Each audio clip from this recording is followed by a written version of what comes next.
Lives Matter. Just remember, that was pigs in a blanket, fry them like bacon. That's what it was, Black Lives Matter. And all of a sudden, they become mainstream. But look at who's running it, and look at what they stand for. And it's disgraceful. It's disgraceful. And everybody understands that. Most understand that. Really, Joy? This is what we're doing now? Okay. Please hold. But Black Lives Matter came into existence walking down the street screaming, pigs in a blanket, fry them like bacon. And that was about police officers. That was representing police. They were pigs in a blanket, like the sausages or hot dogs. Fry them like bacon. Well, they were saying worse over the last couple of days in DC. I think even worse. Yeah, probably. no, it's if you get, I don't know, do you get worse? But Joy, I'm starting to question, do you really believe the shit that you post, or are you just doing this for attention?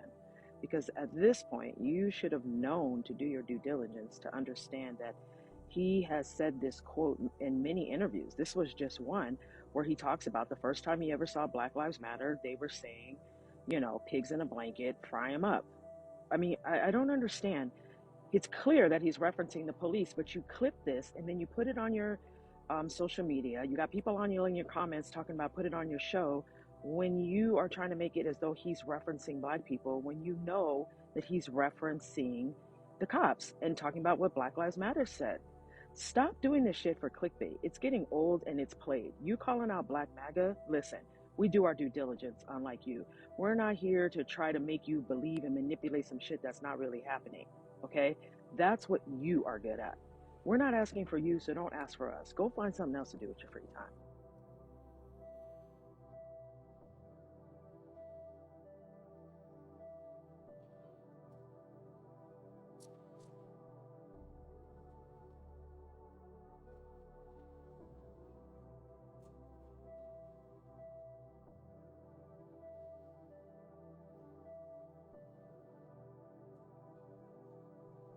Just trying to figure out why they got Trump looking like a Greek warrior or something. Like, what does it all mean?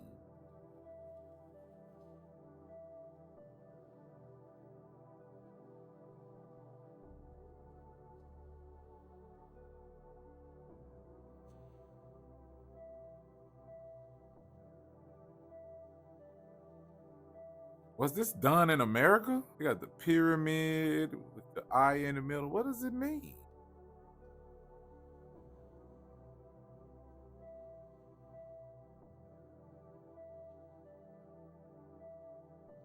Here in South Carolina for a Donald Trump rally where thousands of people have been lining up for hours to get inside, showing the endless devotion that these supporters have for the former president.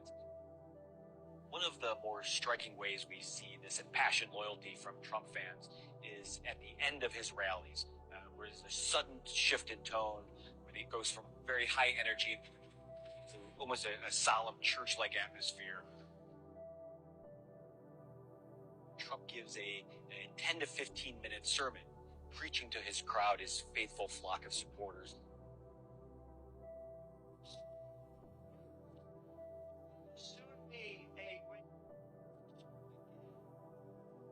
Initially, his supporters greeted this moment by holding up an index finger into the air, signaling QAnon, a movement of conspiracy theorists, even though the Trump campaign has distanced itself from that movement. In its place, what we see are people almost in prayer. The net effect here is Trump has turned the Republican Party into something resembling the Church of Trump. There are a couple of reasons why Trump is doing this. One is to deflect, distract.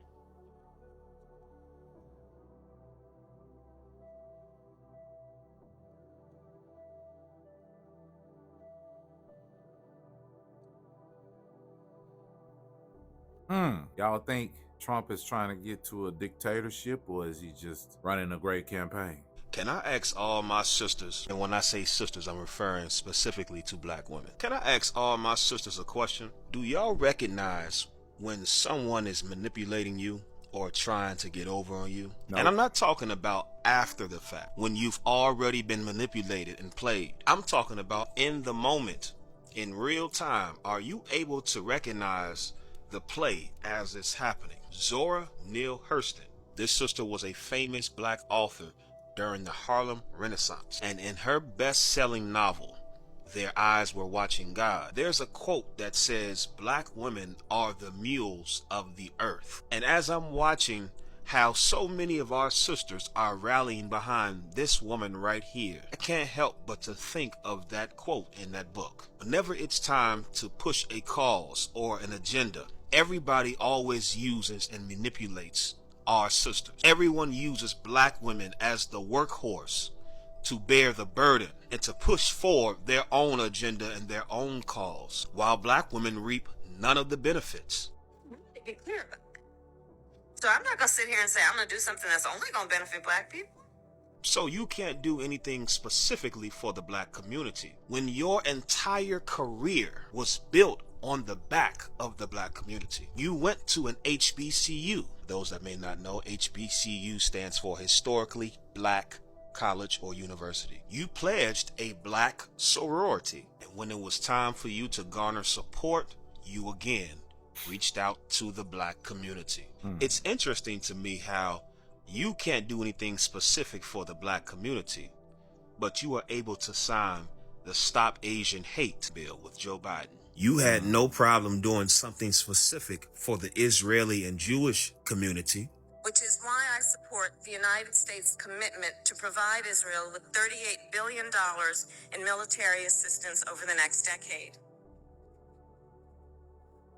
38 It is billion. why I support full funding for Israel, including for the Arrow, David Sling, and the Iron Dome missile defense systems, which save. And it's sad because you can do that for people that's not of this country, but you can't even do that for a specific people who were born and raised in this country, went through so much in this country. Not saying that we should be the only ones to get something, but put something on the table that specifically says, okay, black people will get this because they need this to change the direction of the community. Why is it that she didn't call 44,000 Israeli women?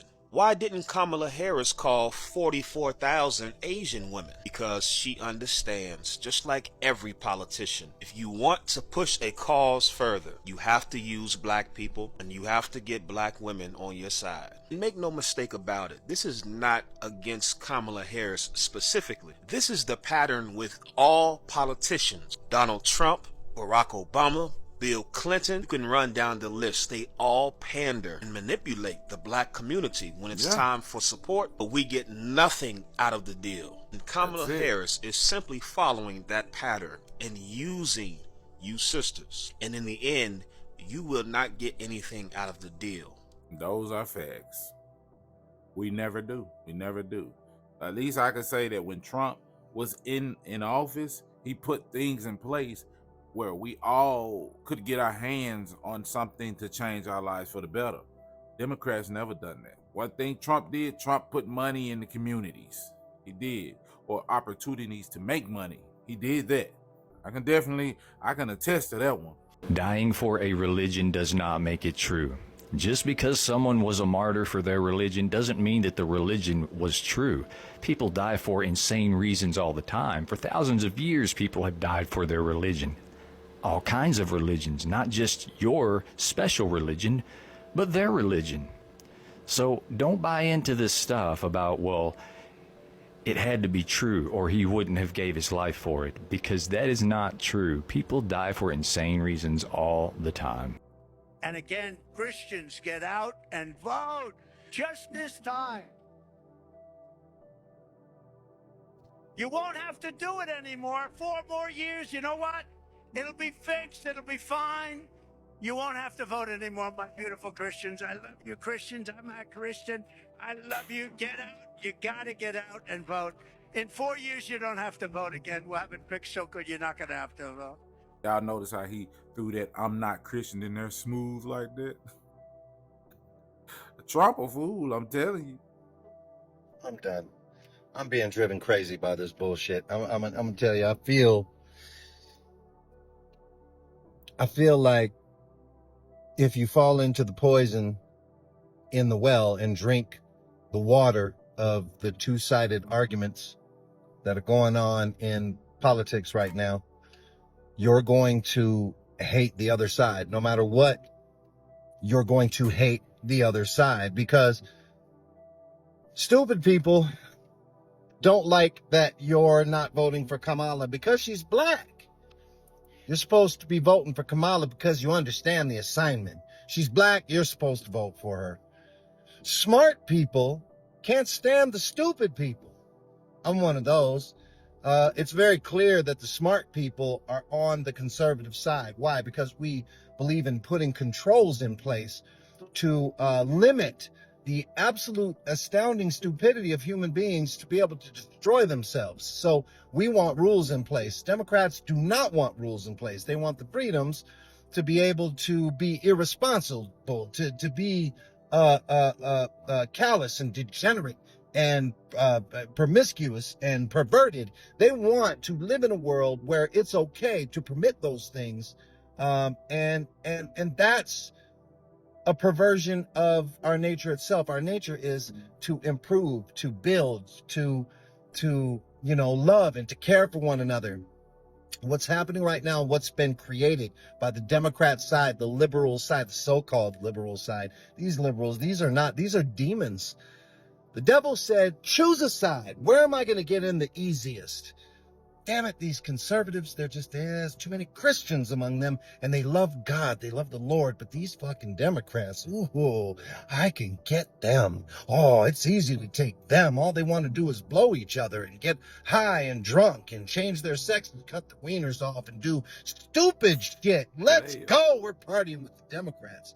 That's what happened. Cut their wieners off. So these soft-headed nimwits who haven't come to Jesus at all, not in any real way, have got the keys to the power structure. They've got the keys to the nuclear codes. They've got the keys to the White House.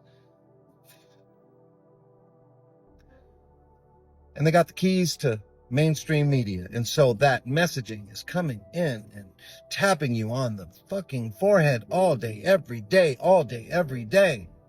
The messaging, they're in a war for minds and hearts and controlling souls. And this is a war for souls. This is a war between the devil and God. Between the devil and God. This is only going to go one way, folks. This is only going to go one fucking way. And all of us are going to have to end up getting our shit.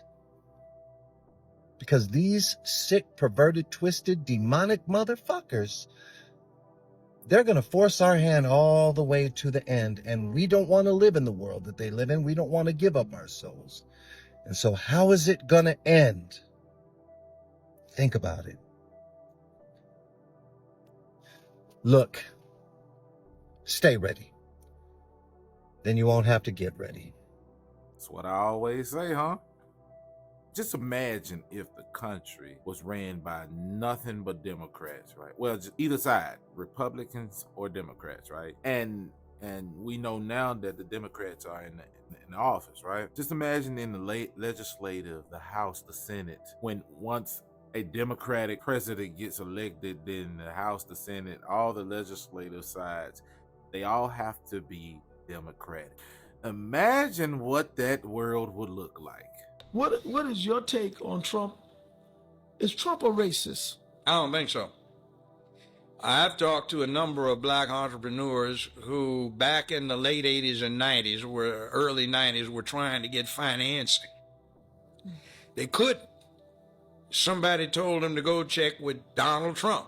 So they come back and tell me they got a loan from Donald Trump. Really? He gave them a term loan. Show up with the interest and the principal, one check. But they had to go see him personally. They independently relate this tale that when they saw him, he said, "This what you supposed to pay me? This our agreement?" And yeah. And then tore the check up, shook their hands, and congratulations. Now run your business. And this was when? This was back in the 90s. I've never heard this story, man. Donald Trump was out here being Robin Hood. I'm just playing. But if this actually checks out, shout out to Donald Trump. That was It's not bad. Most people don't even know this. He had a sister. He was, every time you saw him back in the 90s, fine paper bag, brown, beautiful black model. He likes fine women. He didn't have any problem with dating a black woman, walking her down red carpets. So, I mean, she says he's not a racist. He just doesn't like men. Now, mind you, this is before he even became the president, before he was even got into politics, and before he was actually claiming any kind of political party. So that says a lot about his character, though. The fact that he dealt with black people, period. People, black or white, and he appreciates people who do stuff within their lane. Well, not stay in their lane, but where they choose to be. If they do it well, he admires them. Black, white, brown, red, yellow. Most people don't know this. He was the finance man behind Jesse Jackson's 2 runs for president. What? Wow. Really? So, you know. So where did this whole narrative come about? Because narrative that strong that, oh, Donald Trump is a racist, Donald Trump is this. They don't just sprout from accident. So my question is, who started this narrative? Is it true? And if it's not true, why would you start this narrative? Because you have a whole generation of people believing it. He talks, but I don't mind somebody talking. I think we've gotten too sensitive to that. That's part of the effeminization of the country. I remember in junior high and high school, hey, man, I don't want to say nothing, man, but last night when I saw your mama, man, you don't know I was over there because you was asleep, man. But blah, blah, blah, blah. We ran to dozens. That was our sport. So we were used to talking about each other. Now, man, he talking about my mama, man. What's wrong with you? Everybody's emotional now. Do you think Trump will get reelected? I think he's going to get reelected. This impeachment mess we've got right now. There's a thing called U.S. Is Trump going to get reelected? I wonder if he can do a video like that in 2023, because the stuff going on in the news right now, man, they doing everything in their power to make sure this dude don't even touch the office. But yeah, he's right, man. Like when I was growing up, it's just friendly banter. Like you know people don't mean that when they joning on you or they talking about you. Like, oh, your mama did this. Yeah, your mama. Like, bro, we don't even know each other's mamas. It's just like it's just fun. Like. But times have definitely changed, man. That's all I gotta say. Times, they are not the same how they used to be at all. Because it proves an essential truth. It proves an essential truth. What is that truth?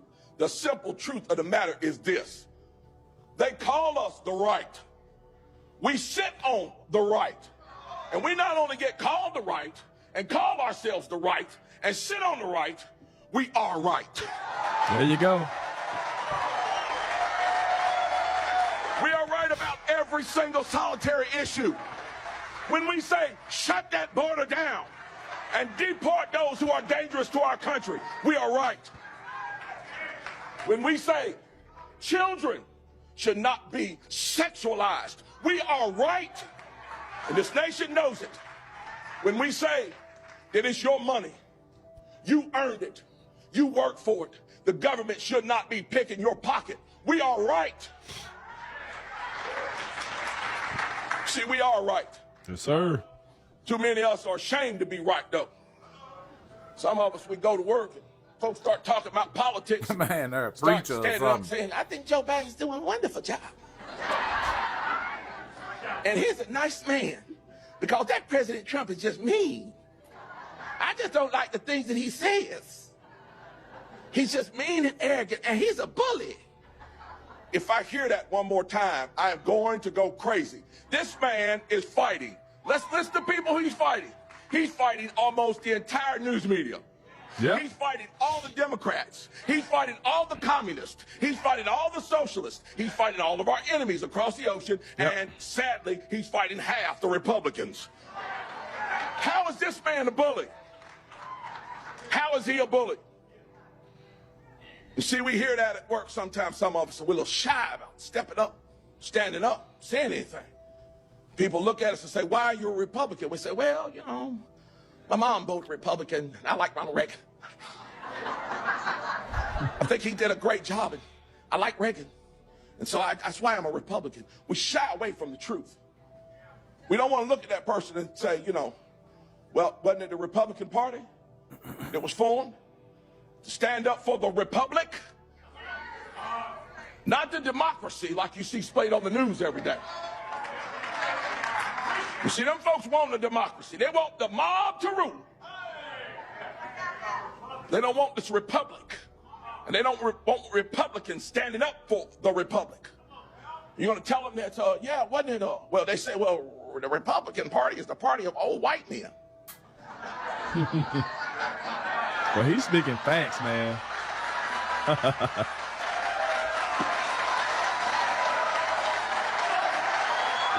It ain't coming on.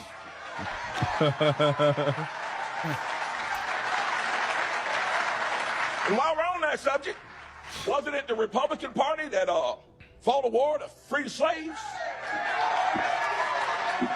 How many Jim Crow laws were passed by Republicans? Wasn't it the Republicans who ended Jim Crow? Then you can take it even further and say, so you're a Democrat. Why are you a Democrat?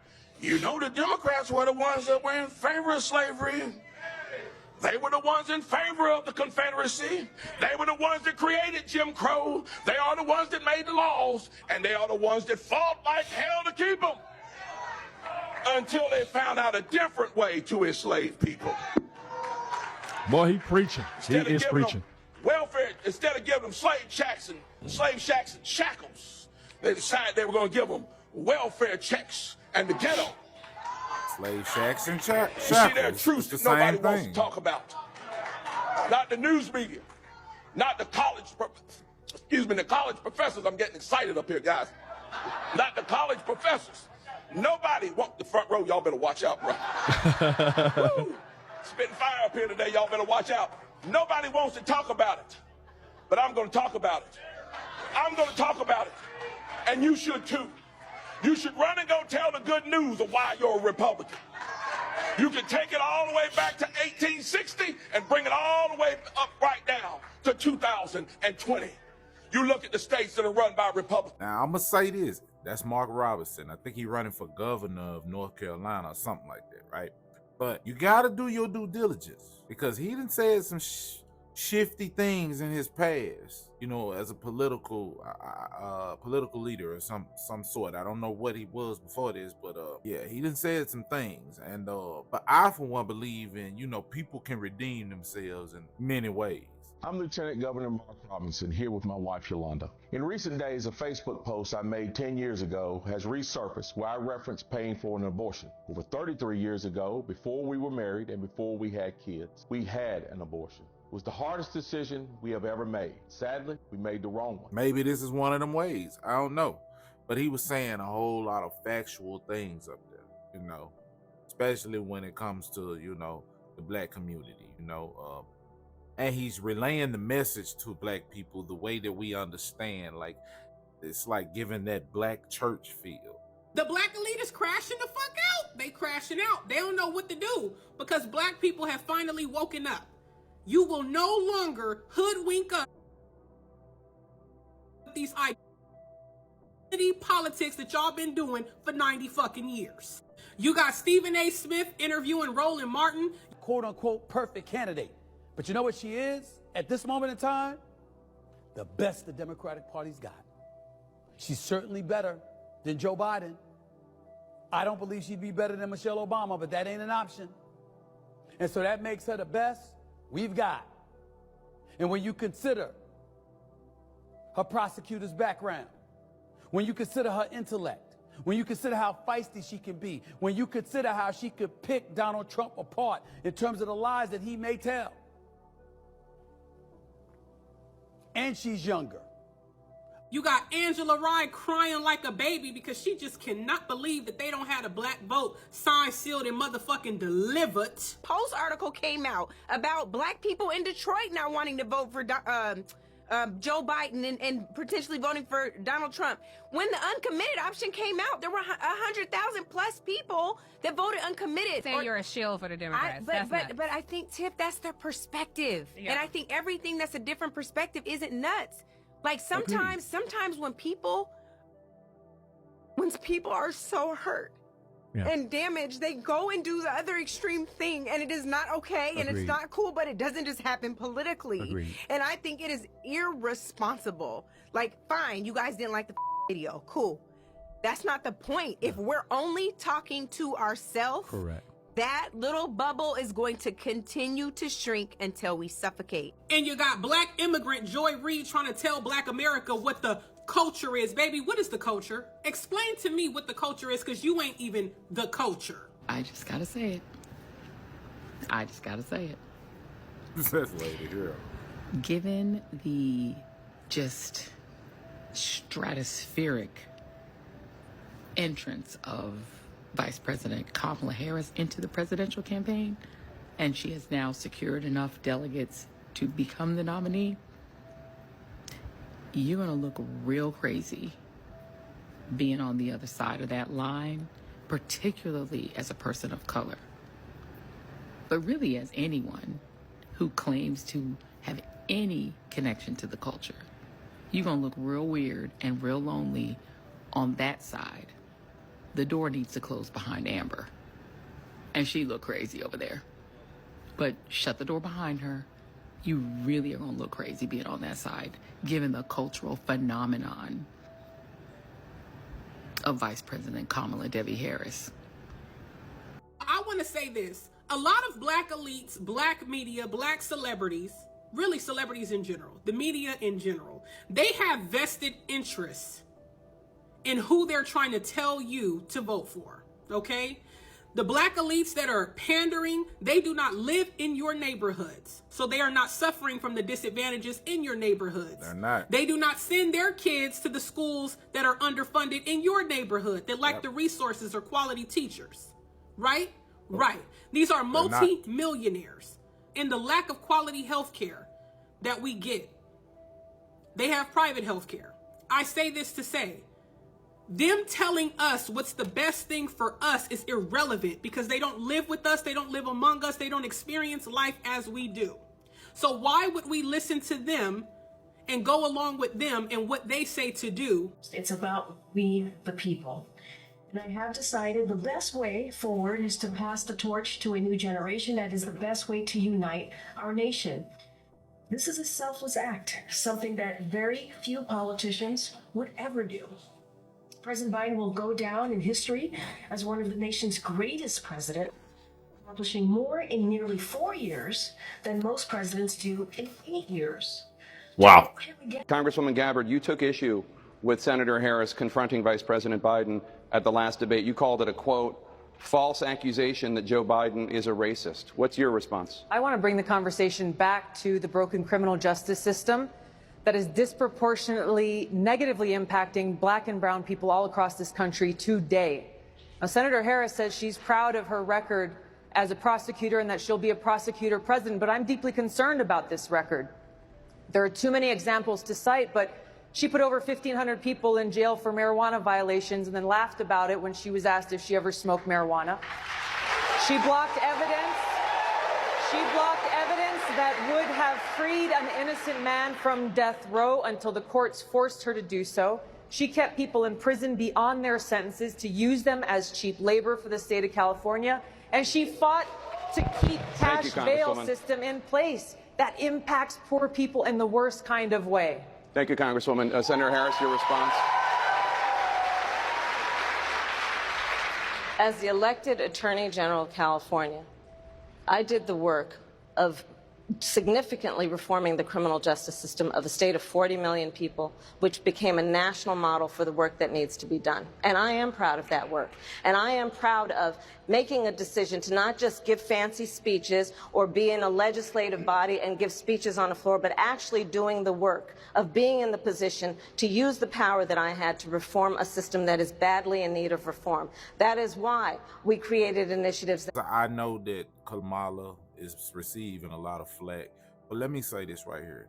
Maybe she did do her job good as a prosecutor, because I mean, we don't want drugs on the street just as much as any other people. Black people do not want drugs on the street, and it's mainly our people that sell the drugs. Not all of us. It's some other colors too, but mainly are people that sell them. But when there aren't things in place for a certain people to feed them their families, people have to get out and do what they got to do. I was a victim of that once upon a time, but I found another way to do things, right? Because I was always good at certain things, and I was always good with technology and good with my hands, and I turned that into a way to make money. But most of us don't have that. I have that background because my mother and father made sure that I played with these different type of things so I could learn. They allowed me to do that. They allowed me to flourish in these departments. Most of my homeboys don't have that luxury or didn't have that luxury. So they are the ones out here selling the drugs to get by and to feed their families. So when there's not a system in place for people to not do those things, locking them up shouldn't be the first thing. Like that stuff becomes a problem too. That stuff needs rehabilitation too. And jail ain't rehabilitation, it makes you worse. The things that they're doing out on the streets, they doing it in jail too. So it's not rehabilitation. So locking people up isn't the first thing you should do. Give them a chance to change their life, but if they keep going back to the same thing, then hey, maybe jail is for you. About re-entering former offenders and getting them counseling. It is why, and because I know that criminal justice system is so broken, that I am an advocate for what we need to do to not only decriminalize but legalize marijuana in the United States. I want to bring Congresswoman Gabbard back in. Your response, The bottom line is, Senator Harris, when you are in a position to make a difference and an impact in these people's lives, you did not, and worse yet, in the case of those who were on death row, innocent people, you actually blocked evidence from being revealed that would have freed them until you were forced to do so. There is no excuse for that, and the people who suffered under your reign as prosecutor, you owe them an apology. I mean, I could make this video 15, 20 minutes long, but I'm not going to do that to y'all. Black people are not finna go for Kamala like they telling y'all. What they're doing is they're leveraging white people to think black people are going to go for Kamala, so white people can get on board and think they have a chance if all the black people show up. Black people ain't showing up for Kamala like that. Black people are sick of it, man. They messed up with these illegals. They messed up with trying to force Joe Biden on everybody, and then they messed up a third time by having Kamala Harris, who really ain't with black culture like that. She really ain't in the culture like that. But the white people think she in the culture like that. And black people know she ain't in the culture. Black people aren't voting. If they are voting for Trump, they aren't voting for Trump because they're Republican. They're voting for Trump because they are tired of what the Democrats are putting down. And there are silent voters out there. You don't even know because they don't speak about what or who they're voting for. But you better believe they have been sitting back and watching things go down, and they have been seeing what the Democrats have been doing. That 45,000 people on the Zoom call that Roland Martin and Kamala Harris people had going on, that's just them 45,000 people. And that's all gonna be at the polls. And that's just what it is. Black people are tired. I was saddened by the fate of the Palestinian people. They deserve a far better life. They deserve the chance to achieve their extraordinary potential. Palestinians have been trapped in a cycle of terrorism, poverty, and violence, exploited by those seeking to use them as pawns to advance terrorism and extremism. Yeah, he was not expecting Trump to say that. That must be an Israeli. That guy must be an Israeli. I'm going to say this and I'm going to leave it here. When I say black people are tired, I'm only speaking from experience and the things that I know because I am a part of that community. But I know Americans are tired as a whole, and we want to see change and we want to see a difference. And I'm pretty sure that there are a lot of whites that were Democrat who switched over to Republican. I mean, and you don't have to address that and you don't have to state that publicly because that's your private business. And I know people are going to the other side because they want to see a difference. Not only black people are going through things, white people are going through it too. You know, I now see I see some whites in the same lines that my people are in now. You know what I'm saying? And it's crazy. And although it's been like that a lot, it's been like that a long time, you now can see it because now we got video cameras and things of that nature. I want to see a change. I'm not sure if Donald Trump is going to bring the change. I sure hope he does when he wins. Notice I said when he wins, because, oh, he's going to win. Politics. It's politics, man. They get us hyped up. They get us emotional. And before you know it, the man that was destined to win the whole time wins.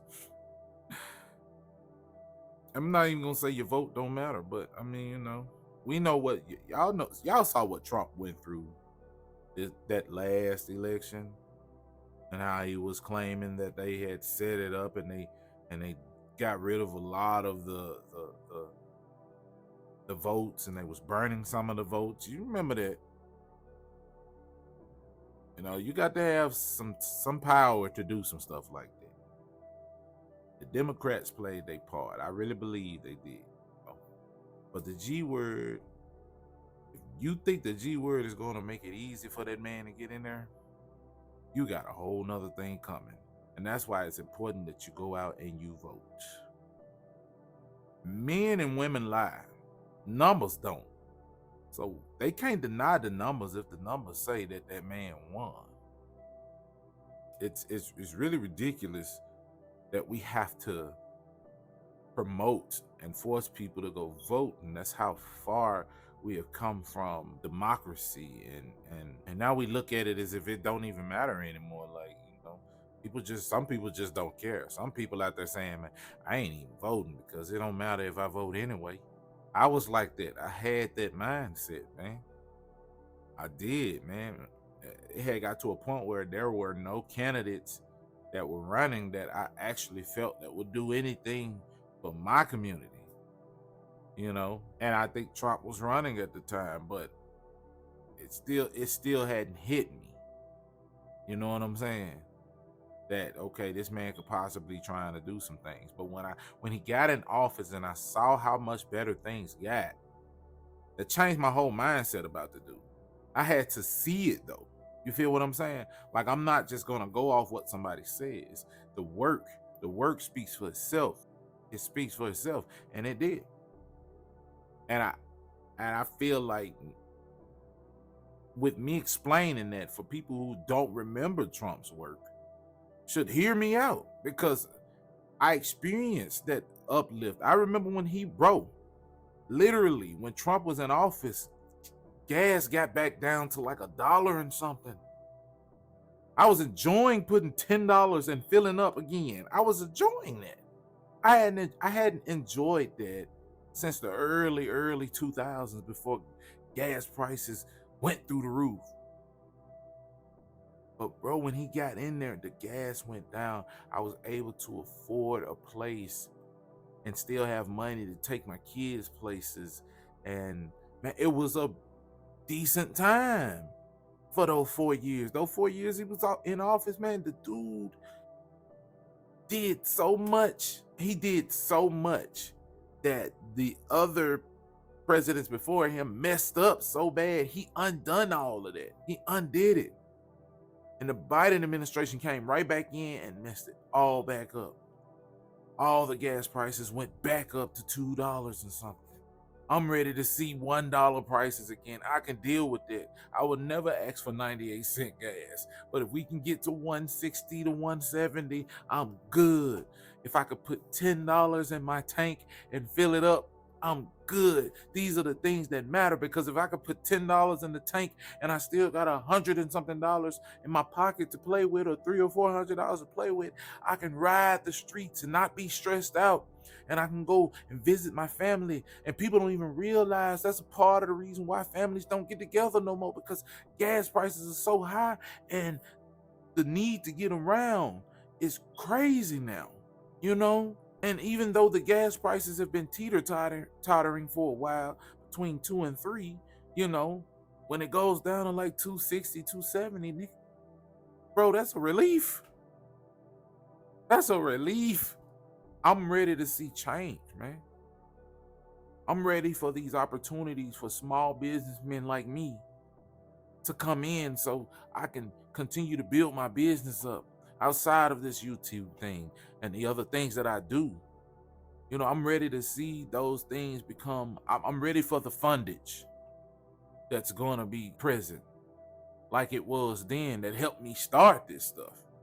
You know, I've been doing YouTube for a while. I just started this YouTube channel last year, but I have another YouTube channel that I started during COVID and during the time where all of Trump's policies were in place. I started this stuff then, you know, and I made some great things happen for my family. And I'm ready to continue to do that because right now it's hard. It's hard juggling that, man. Between this and the other things I got going on outside of YouTube, man, with all of these policies that are in place, they make it hard for small businesses, man. I'm ready to see change. I don't know about you. And I know I'm ranting, I'm just talking, man, and I don't want to hold y'all too long, man. And I'm done, okay, with what I gotta say. But like I always say, do what you will with that information.